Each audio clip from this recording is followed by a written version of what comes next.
साथ इस पर बातचीत करने के लिए बेहद खास मेहमान जुड़ गए। लेफ्टिनेंट जनरल अशोक चौधरी हमारे साथ जुड़ गए जो कि पूर्व डीजीएमओ हैं। इसके साथ साथ हमारे साथ lieutenant general Sanjay Kulkarni sir भी जुड़ गए। आप दोनों का बहुत बहुत स्वागत। शुरुआत संजय कुलकर्णी सर आप ही के साथ करते हैं।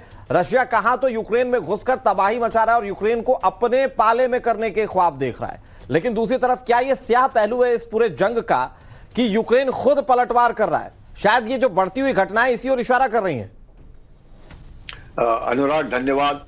इसमें कोई शक नहीं कि रूस में जिस प्रकार से एयर बेसेस हो या उनके मॉल्स हो या फिर उनके पाइपलाइंस हो या उनके ब्रिजेस हो, जिस तरीके से चाहे आप कहें जासूस कहें, स्लीपर सेल्स कहें या गद्दारी कहें, जो कुछ भी है अब जब रूस के अंदर होने लगा है, पुतिन को जरूर एक खतरे की घंटी है। और पुतिन ने खुद भी माना है कि जिस प्रकार से ईस्टर्न प्रोविंसेस में यूक्रेन, अब यूक्रेन एक देश नाम है लेकिन यूक्रेन के साथ 30 देश खड़े हैं और वो 30 के 30 देश वैसे हैं जो एक मतलब उनकी आर्थिक स्थिति पहले अच्छी थी, अब डगमगा रही है। लेकिन अमेरिका उनके साथ होने के कारण जिस प्रकार से यूक्रेन को बार बार इतनी ज्यादा सहायता, अब $20 बिलियन से ज्यादा तो हथियारों की सहायता अमेरिका ने दी है। अब जब जेलेंस्की अमेरिका पहुंचने वाले हैं उनको फिर $1.8 बिलियन की सहायता मिलेगी। यही नहीं, उनको पैट्रियट मिसाइल मिलेंगी। तो जिस प्रकार से यूक्रेन जो है, अब यूक्रेन को लगता है अब हम करें तो क्या करें, हम तो वैसे ही मर गए। जहां देखो सब जगह की किल्लत यूक्रेन के अंदर है, बिजली नहीं, गैस नहीं, पर इसके बावजूद भी आप देखिए कि पोलैंड जो है इसी महीने में 3,60,000 टन क्रूड ऑयल ले रहा है और रूस से उठा रहा है। इतना ही नहीं, उन्होंने 2023 में ड्रूजबा पाइपलाइन से तकरीबन 30 लाख मिलियन टन का तेल उठाने का कहा है। पोलैंड नहीं, जर्मनी भी। तो ये बड़ी अजीब एक विडंबना है कि रूस के बिना ये यूरोपियन यूनियन रह भी नहीं सकता है। और जिस प्रकार से सैंक्शंस लगाने की कोशिश कर रहे हैं, इसमें रूस भी एक तरीके से सुदृढ़ हो रहा है और सैंक्शंस के कारण रूस में ज्यादा एक तरीके से मैं कहूँगा उनका मनोबल उठ रहा है, क्योंकि जो सैंक्शंस का मकसद था रूस के ऊपर वो हल नहीं हो पाया। तो एक जरूर और 1.5-2 महीने रह गए हैं। अगर इस 1.5-2 महीने के अंदर रूस यूक्रेन के घुटने टेकने में असमर्थ रहता है तो मुश्किल है कि वे उसके बाद रूस को फिर बड़ी दिक्कत होगी, क्योंकि अमेरिका व पूरे यूरोपियन यूनियन के देश, यूके, जिस तरीके से उनको सहायता मिल रही है और जिस प्रकार से यूक्रेन जो है अब तो तबाह पूरा ही हो चुका है। और उस तबाही के बाद अब यूक्रेन को कोई लेना देना नहीं, उसको मालूम है कि अब तो जो होना था तो हो गया, अब हम रूस के ऊपर वार करेंगे। बड़ी बात कह रहे हैं सर, आपकी सैंक्शंस का बहुत असर रूस के ऊपर होता हुआ दिखा नहीं है। मुझे याद है जब 2014 में भी इस तरह का हमला रूस की तरफ से किया गया था, उस वक्त भी तमाम सैंक्शंस उसके ऊपर लगाए गए थे मगर उसका भी कोई असर हुआ नहीं था। लेकिन लेफ्टिनेंट जनरल अशोक चौधरी, मैं आपसे ये समझना चाहूंगी कि इस पूरे युद्ध के दरमियान हमने कई बार ऐसा देखा कि इल्जाम किसी और पर लगा लेकिन गुनाह किसी और का निकला। जैसे हमने देखा पोलैंड पर जब अटैक हुआ था, पहले रशिया के बारे में कहा जा रहा था, फिर बाद में पता चला कि यूक्रेन की तरफ से हुआ था, गलती से ही सही। क्या हो सकता है कि जानबूझकर रूस के अंदर इस तरह की घटनाओं को अंजाम दिया जा रहा हो ताकि एक प्रेशर बनाया जा सके? बड़ा अच्छा सवाल है। मैं इसको जब मैं एनालाइज कर रहा था, ये जो सारी इंसिडेंट्स हो रही हैं, इसमें कोई शक नहीं है कि 10 महीने की लड़ाई के बाद भी अभी ये लड़ाई जारी है और जारी रहेगी। इससे केवल यूक्रेन तो डिस्ट्रॉय हो ही गया है तकरीबन, और ये पूरी दुनिया को भी अफेक्ट कर रहा है। इसलिए और यूनाइटेड स्टेट्स और नेटो का जहां तक सवाल है, उनकी पूरी मदद मिल रही है, एक्सेप्ट कि वो ग्राउंड पे ट्रूप्स नहीं डाल रहे हैं। ऑब्वियसली जो रशिया में कुछ कार्रवाइयां हो रही हैं, इसमें उन एजेंसीज का हाथ होगा जो कि यूक्रेन को मदद कर रहे हैं हर तरह से, इंटेलिजेंस से, इक्विपमेंट से, और अभी स्लीपर सेल्स को इनवाइट करके उनसे और जितने भी इंटेलिजेंस की कोऑर्डिनेशन है वो भी अमेरिकन और नेटो के जो एजेंसीज हैं वो कर रहे हैं। इसमें कोई शक नहीं है, लेकिन इतने ज्यादा नहीं करना चाहते जिससे कि ये किसी लाइन के बियॉन्ड चला जाए, इसलिए उतना ही कर। हमने देखा कि कई ऐसे हादसे हुए हैं। बिल्कुल। और पुतिन का ऑर्डर क्या है? उन्होंने कहा है कि गद्दारों को मत छोड़ो। पुतिन का जासूसी एजेंसीज को आदेश साफ तौर पर सामने आया। उन्होंने कहा कि दुश्मन और जासूस और गद्दारों को जल्द से जल्द पकड़ा जाए। यानी वो लोग जो कि नेटवर्क को तबाह करने की कोशिश में लगे हैं, उनके नेटवर्क को तबाह करना बेहद जरूरी है। यूक्रेन के इशारे पर जो गद्दार काम कर रहे हैं उनको जल्द से जल्द पकड़ना होगा। रूसी ठिकानों और नागरिकों की रक्षा की जाए। व्लादिमीर पुतिन ने इसको लेकर प्रतिबद्धता जाहिर की। उन्होंने कहा कि गद्दारों को पकड़ने के लिए कड़ी मेहनत एजेंसीज करें। इसके अलावा उन्होंने ये भी कहा कि एजेंसीज अपनी ताकत और तकनीक का पूरा इस्तेमाल करें, ये भी पुतिन की तरफ से कहा गया है। यानी साफ मतलब अनुराग इसका ये है कि जो लोग देश के अंदर छुपे हुए हैं और यूक्रेन के इशारों पर काम कर रहे हैं, उनको जल्द से जल्द पकड़ा जाना जरूरी है।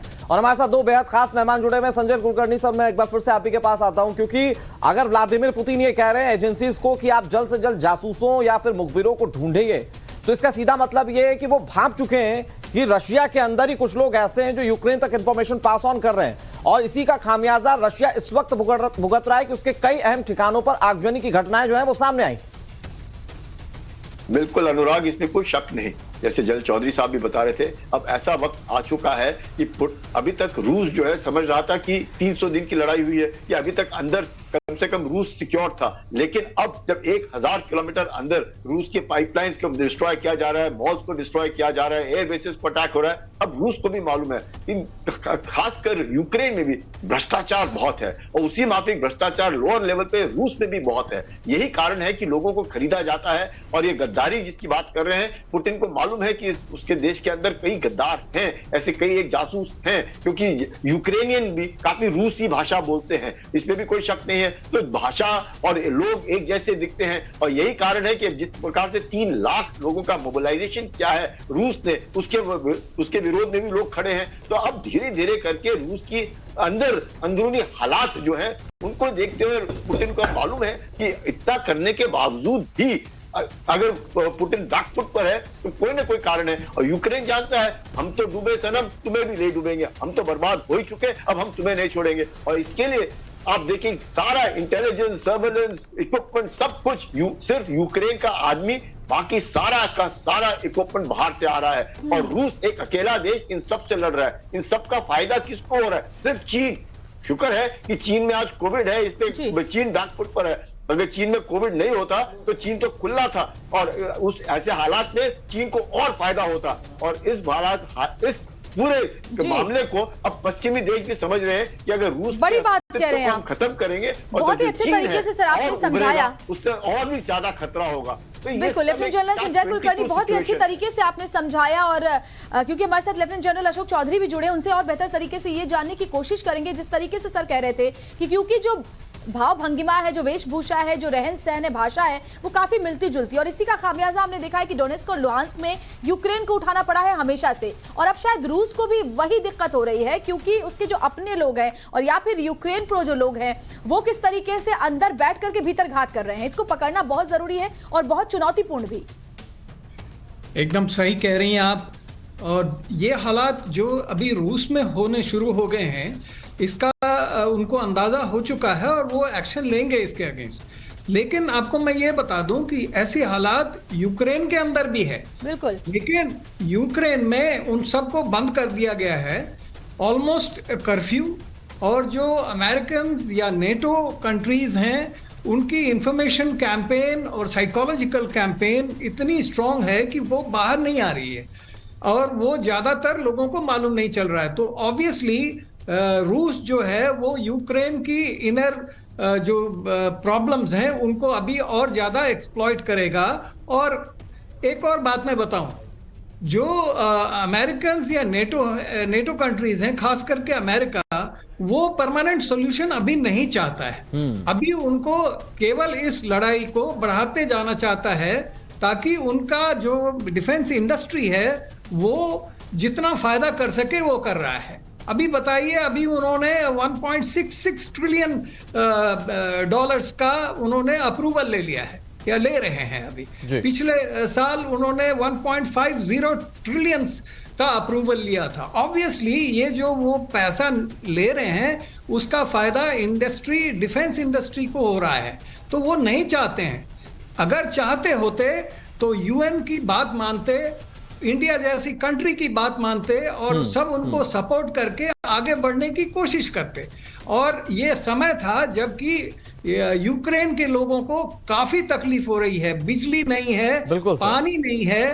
कीव में अभी आपको 80% बिजली खत्म हो चुकी है, लोग ठंड से मर रहे हैं, लेकिन जेलेंस्की अपनी जो पोजीशन है उसको बरकरार करने के बिल्कुल लिए सर, इन सब के बीच में जो वॉर है उसको लेकर डेवलपमेंट्स लगातार सामने आ रहे हैं। एक बार फिर से आपका रुख करेंगे, लेकिन बड़ी खबर अपने दर्शकों को बता दें, यूक्रेन जंग के बीच आज की सबसे बड़ी खबर यह है कि पहली बार अमेरिका के दौरे पर जेलेंस्की आज पहुंच रहे हैं। बिल्कुल, आज वॉशिंगटन जाएंगे प्रेसिडेंट जेलेंस्की, व्हाइट हाउस में बाइडेन से मुलाकात करेंगे। ये बहुत बड़ी खबर इस वक्त सामने आ रही है, जहां व्हाइट हाउस में जो बाइडेन से मुलाकात करने के कई अहम मायने हैं और ये अपने आप में बहुत ही खास है, क्योंकि पहली बार अमेरिका के दौरे पर जेलेंस्की जा रहे हैं। हालांकि इससे पहले कई बार वीडियो कॉन्फ्रेंसिंग के जरिए फोन कॉल पर बातचीत हुई है, लेकिन इस बार सामने से मिलना कई मायनों में बेहद अहम होगा। क्या कोई बड़ी सहायता हथियारों के हिसाब से, सैन्य क्षमता के हिसाब से अमेरिका की तरफ से मिल सकती है, ये भी देखना होगा। और आपको बता दें कि पहली बार अमेरिका के दौरे पर जा रहे हैं वोलोदिमीर जेलेंस्की। तो जेलेंस्की का ये दौरा कितना खास है, बड़ी बात यह है कि वो वहां पर अमेरिकी संसद को संबोधित भी करेंगे। तो वहां पर किस तरह से यूक्रेन के हालातों को वो बयां करते हैं, इससे पहले भी कई बार उन्होंने अपने वक्तव्य जब दिए अलग अलग संसदों में, तो वहां पर उन्होंने काफी इमोशनल या भावुक कर देने वाली बातें कही थी। बड़ी बातें आपको बताते हैं, आज पहली बार अमेरिका के दौरे पर जा रहे हैं प्रेसिडेंट जेलेंस्की। व्हाइट हाउस में अमेरिकी राष्ट्रपति जो बाइडेन से उनकी मुलाकात होनी है। जी, अमेरिका की संसद को संबोधित भी करेंगे जेलेंस्की, ये एक बड़ी बात है। क्या कुछ कहते हैं वो देखना होगा। और सभी सांसदों को सदन में मौजूद रहने के निर्देश पहले से ही अमेरिका में दे दिए गए हैं। यूक्रेन को बड़े डिफेंस पैकेज का ऐलान भी जो बाइडेन कर सकते हैं। यूक्रेन को पैट्रियट एयर डिफेंस सिस्टम मिल सकता है। इस मुलाकात के बाद फलसफा ये हो सकता है, यानी कि ये बहुत ज्यादा अहम मुलाकात यूक्रेन के वॉर के लिहाज से मान सकते हैं। संजय कुलकर्णी सर, अब आज की ये मुलाकात कैसे देख रहे हैं आप, क्योंकि सभी इस बात को प्रोडिक्ट तो कर रहे हैं कि और सहायता यहां पर यूक्रेन को मिलेगी, लेकिन क्या किसी तरह से इस पहलू पर भी बातचीत की जाए कि अमेरिका ये कहे कि अब आप वॉर को खत्म करने की तरफ अग्रसर होइए, आप बात कीजिए रशिया से, या फिर एग्रेसिव मोड में ही रहेंगे जेलेंस्की और सिर्फ सहायता लेंगे और वापस आ जाएंगे? देखिएगा, शुरू से ही जेलेंस्की जो है मांग करे थे एयर डिफेंस की, और यही कारण है कि 1.8 बिलियन डॉलर का जो उन्होंने उम्मीद की जाती है कि अमेरिका देगा, जिसमें पैट्रियट मिसाइल्स जो है वो शामिल है एयर डिफेंस के लिए। उनको long range air defence missiles चाहिए। तो ये आप देखते हुए साफ, क्योंकि जेलेंस्की जो है, यूक्रेन जो है एक पैंदा है जिसके द्वारा अमेरिका इस्तेमाल कर रहा है, यूरोपियन यूनियन इस्तेमाल कर रहा है। नहीं तो आप देखिए यूरोपियन यूनियन के अंदर जिस प्रकार से इन्फ्लेशन, रिसेशन, तेल की कीमतें, गैस की कीमतें आसमान को छू रही हैं, उनको मालूम है सर्दी इतनी कड़क हो रही है, हालत खस्ता है।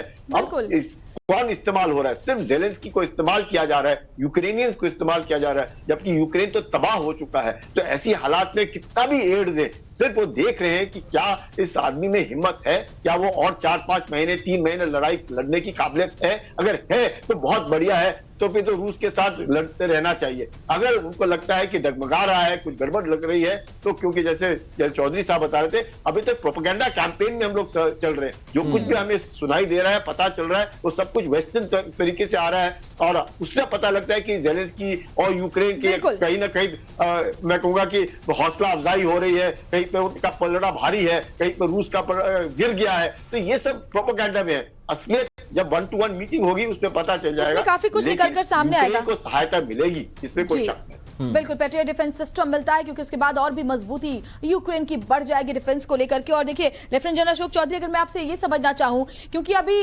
रूस और बेलारूस की मुलाकात हुई थी, पुतिन जाकर वहां पर मिलकर के आए हैं, ऐसे में अब जेलेंस्की जा रहे हैं जो बाइडेन से मिलने। रूस के लिए क्या संदेश है? जाहिर तौर पर पुतिन को इससे और ज्यादा बौखलाहट होगी जिस तरीके से जेलेंस्की अमेरिका जाकर के इस मुलाकात को अंजाम देने वाले हैं। एकदम सही बता रही हैं आप, क्योंकि अमेरिका ये चाहता है कि रूस के ऊपर सब तरफ से दबाव डाला जाए, और ये जेलेंस्की की मीटिंग अमेरिका में करके उसको इतना वैल्यू दे करके वो ये बताना चाहते हैं कि अमेरिका और नेटो और यूरोपियन यूनियन उनके साथ है, और इसलिए रूस को अपने सीमित ढंगों से ही काम करना पड़ेगा, ये वो दिखाना चाहते हैं। और पुतिन का जो विजिट बेलारूस में हो रहा है और जो उनकी बातचीत हुई है, ये भी दर्शाता है कि जो प्रोपेगेंडा की गई थी कि बेलारूस में लोग नहीं चाहते हैं ये कार्रवाई करना, वो भी शायद गलत होगा, क्योंकि बेलारूस और रशिया ये दोनों एक दूसरे का साथ देने के लिए पूरी तरह से अभी तैयार हैं, और वो एक दूसरे का साथ देते रहेंगे। बेलारूस की ज़मीन रूस द्वारा इस्तेमाल जरूर की जाएगी और इसको बढ़ाया जाएगा। तो मेरा हमेशा ये कहने का रहा है, जब से ये लड़ाई शुरू हुई है, कि सबसे ज्यादा प्रॉब्लम है यूक्रेन के पब्लिक को, और अमेरिका या नेटो उनके ये नहीं चाह रहा है कि यूक्रेन की पब्लिक का फायदा हो।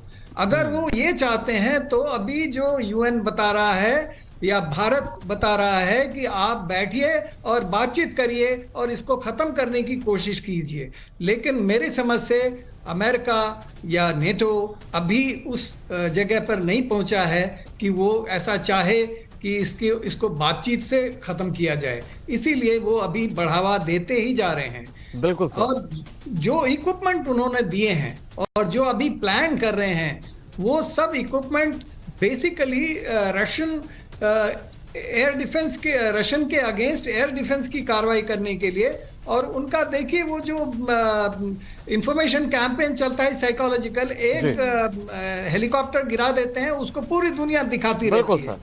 तो बताइए, वो जब 100 हेलीकॉप्टर आते हैं उसमें से एक गिरा दिया। बिल्कुल सर, ये प्रोपोगेंडा वॉरफेयर तो पूरे युद्ध में देखने को मिला और ये बदलते हुए युद्ध की दिशा दशा भी थी। आपने बहुत अच्छे तरीके से समझाया संजय कुलकर्णी सर, आपने भी इस वॉर के हालात को बहुत अच्छे तरीके से बताया हमें। फिलहाल आप दोनों का बहुत शुक्रिया। यहाँ